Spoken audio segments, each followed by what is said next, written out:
விஜயா தன் நெஞ்சில் ஒரு பெரும் பாரத்தை சுமந்து கொண்டு பதட்டத்துடன் பார்வதியைச் சந்திக்கிறாள்.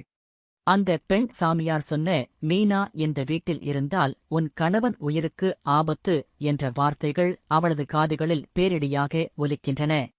தன் மாங்கல்ய பாக்கியத்தை காப்பாற்றிக் கொள்ள வேண்டும் என்ற வெறியில் அவள் பார்வதியிடம் மண்டியிடாத குறையாக உதவி கோருகிறாள். ஆனால் பார்வதியோ இது வெறும் மூடநம்பிக்கை என்று கூறி விஜயாவை தள்ளிவிடுகிறாள். என் தாலி பாக்கியம்தான் எனக்கு முக்கியம், அதற்கு தடையாக இருக்கும் இந்த மீனாவை வீட்டை விட்டு வெளியேற்றியே தீருவேன் என்று விஜயா வஞ்சனத்துடன் பேசும் அந்த காட்சி ஒரு கொடூரமான வில்லித்தனத்தின் உச்சம். அவளது கண்களில் பயமும் மீனாவின் மீதான தீராத வெறுப்பும் ஒரு சேரத் தெரிகிறது. இது ஒரு தாயின் பயமா அல்லது ஒரு மாமியாரின் சூழ்ச்சியா என்று ரசிகர்களை யோசிக்க வைக்கிறது. மீனா தன் குடும்பத்தின் நலனுக்காகவும் பெரியவர்களின் ஆயுள் நீடிக்கவும் வீடு முழுவதும் அகல் விளக்குகளை ஏற்றி வைக்கிறாள். அந்த ஒளியில் அவளது முகம் ஒரு தெய்வீக கலையுடன் ஜொலிக்கிறது. ஆனால் அந்த ஒளியைக் கண்டதும் விஜயா அனலாய் கொதிக்கிறாள். சாமியார் சொன்ன பொய்யான வார்த்தைகளை நம்பி மீனாவை வீட்டை விட்டு வெளியேறச் சொல்லி நாராசமாக கூச்சலிடுகிறாள். அப்போது அண்ணாமலை குறுக்கிட்டு மீனாவிற்கு ஆதரவாக நிற்கிறார். மீனா போனால் நானும் அவளுடன்தான் செல்வேன் என்று அண்ணாமலை சொன்னதும் விஜயா அதிர்ச்சியில் உறைகிறாள். முத்துவும் தன் பங்கிற்கு விஜயாவின் மூட நம்பிக்கையை கிண்டல் செய்கிறான். மீனா கலங்கிய கண்களுடன் இருந்தாலும் தன் மாமனாரின் உறுதியான ஆதரவால் தைரியமாக விளக்குகளைத் தொடர்ந்து ஏற்றுகிறாள். இது ஒரு பெண்ணின் பக்தும் ஒரு மாமியாரின் வன்மத்திற்கும் இடையிலான தர்ம யுத்தம். அண்ணாமலை இந்த வீட்டின் ஆணிவேராக நின்று விஜயாவின் அறியாமையை மிக கடுமையாக சுட்டிக்காட்டுகிறார். ஒரு அந்நிய சாமியாரின் பேச்சை நம்பி உயிருக்கு உயிரான மருமகளை வெளியேற்றத் துடிக்கும் விஜயாவை அவர் வன்மையாக கண்டிக்கிறார்.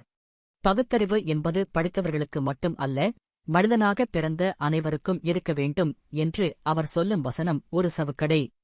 மீனா விளக்கு ஏற்றுவது பிறருக்கு தீங்கு விளைவிக்காத வரை அது நல்லதே என்று அவர் தீர்க்கமாக கூறுகிறார்.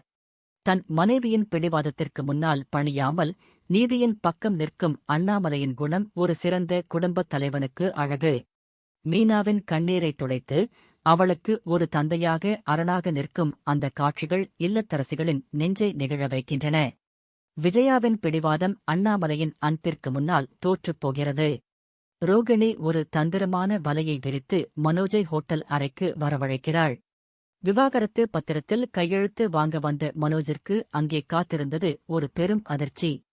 ரோகிணி தன் சேலையாலேயே ஒரு தூக்கு கயிற்றை தயார் செய்து வைத்துக்கொண்டு, நீ என்னை பிரிந்தால் அடுத்த நிமிடம் பிணமாகத்தான் இருப்பேன் என்று மரண மிரட்டல் விடுக்கிறாள்.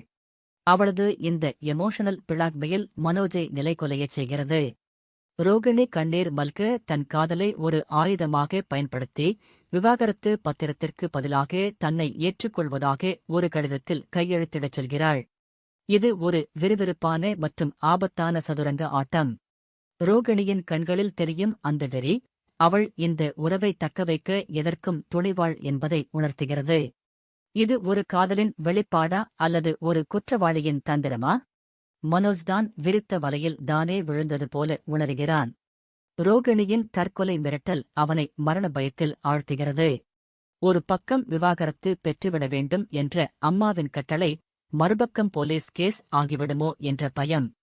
பாத்ரூம் செல்வதாக கூறி தப்பித்து பதட்டத்துடன் தன் தாய் விஜயாவிற்கு போன் செய்கிறான்.